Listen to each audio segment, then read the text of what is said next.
전국 양계 농가가 초비상 사태입니다. 지난해 가을부터 올해 초까지 우리나라를 공포로 몰아넣었던 AI가 지난 2일 또다시 발생했습니다. 발생 루트는 지금 확인이 된 겁니까? 지도 보면서 좀 설명을 해주시죠. 확인이 됐습니다. 사실 이제 처음 의심 신고가 접수가 된 건 제주도였습니다. 네. 그런데 확인을 해보니까 이 바이러스 양성 반응이 나왔고요. 이게 어디서 온 건가 추적을 해봤더니 전북 군산에 있는 종계 농가에서 받아와서 네. 제주에서 키우려다가 중따로 키우려다가 바이러스가 발견됐고, 군산에 있는 종계 농가를 다시 추적을 해보니까 그 종계 농가에서 경남 양산, 부산 기장, 경기도 파주까지도 종계들을 공급을 했던 게 밝혀졌는데요. 문제는 어제 이제 정부에서 이 바이러스가 고병원성, 그러니까 실제 바이러스가 있다고 다 조류독감으로 발병하는 건 아니잖아요. 네. 발병할 가능성이 굉장히 높은 고병원성을 확인을 또 해서 굉장히 상황이 심각해졌습니다. 네. 자, 그런데 이게요, 올해 초까지 전국을 공포에 몰아넣었고, 불과 얼마 전까지도 계속 경계를 하다가 이 종식 선언을 한 다음 날, 또다시 이게 발생한 거라면서요? 그렇습니다. 이 5월 31일 날까지가 AI 특별 방역 기간이었습니다. 네. 그러니까 방역 기간이 종료가 되다 보니까 그 다음 날인 6월 1일에는 위기 경보를 관심으로 하향을 했거든요. 네. 그러니까 관심으로 하향 조치한 다음 날 AI 의심 신고가 접수가 됐고 결국 이틀 만에 다시 경계로 이렇게 격상을 할 수밖에 없었습니다. 네.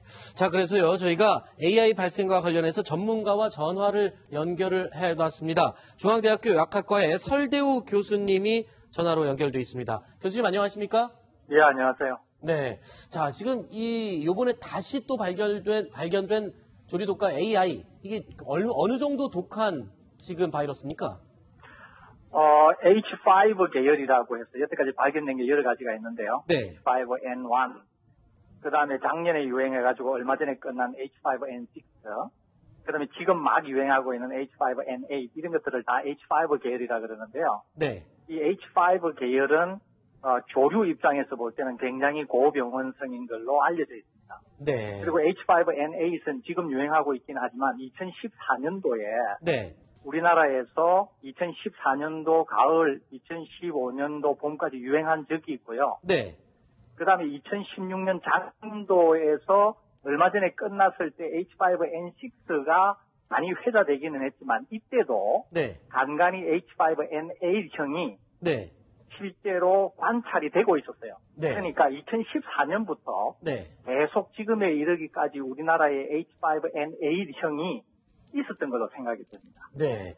교수님, 그런데요, 이게 바이러스 아닙니까? 상식적으로 바이러스는 기온이 낮고 건조하고 가을이나 겨울철, 초봄, 요때 창궐을 하는 걸로 알고 있는데 지금은 지금 초여름으로 다가오고 있고 안 그래도 폭염이 오는 더운 시기 아닙니까? 예, 예. 이게 지금 이례적이지 않나요? 이런 부분은?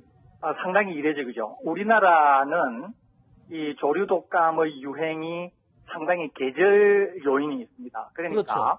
일반적으로 늦 가을에 유행하기 시작해서 여름 되기 전 늦 봄 정도에 끝나는 게 우리나라에서는 일반적이었어요. 네. 이게 왜 그러냐면은 주로 시베리아나 중국 쪽에서 날라오는 철새와 밀접한 관련이 있기 때문에 그랬었거든요. 네. 그리고 바이러스가 이 조류독감 같은 경우에는 온도가 낮고 네. 습도가 낮을 때 왕성하게 활동을 해요. 네. 그러니까 계절적인 요인하고 잘 맞아 떨어지는 거죠, 이게. 네. 그리고 늦봄을 지나서 여름이 지나게 되면은 바이러스 활동량도 줄어들게 되고 네. 기후적인 요인 때문에 많이 죽게 되고 이래서 이제 우리나라에서 자연적으로 없어지게 되는 상황인데 네네. 지금 거의 초여름 입구에 들어와 있는데 지금 이제 유행을 하는 거 아닙니까? 그죠? 그렇죠. 그러니까 우리나라에서는 여태까지 보지 못한 아주 예외적인 상황이 생기는 거고 아하. 그래서 아마도 계절적인 요인에 의해서 즉 다시 말해서 철새에 의해서 유입되기보다는 네. 그때 유입되었다가 해결되기는 했지만 네. 어떻게든지 남아있던 바이러스가 네. 어떤 조건이 맞아서 다시 이렇게 상황이 아닌가. 그래서 지금 이제 토착화 가능성 이런 얘기들이 나오고 있는 이유가 거기에 있다고 하겠습니다. 그렇군요. 애시당초 처음에는 조류에 의해서 들어온 바이러스인데 우리나라에 머물면서 쉽게 말해서 환경에 맞춰서 그 바이러스가 진화를 했다. 토착화됐다. 이렇게 이해를 하면 되겠군요. 환경적으로 보면은 이제 그렇게 보이는 거죠. 네. 네, 그렇습니다. 네.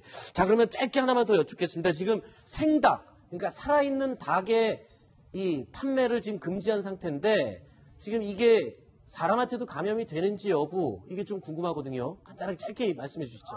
예, 기본적으로 조류독감은 인수 공통 감염병이라 그렇죠. 그래서 사람이나 조류나 다 감염을 시킬 수 있어요. 그러니까 원론적으로는 사람을 감염을 시킬 수가 있는데 네. H5N8형인 경우에 전 세계적으로 여태까지 사람을 감염시킨 예가 없어요. 네.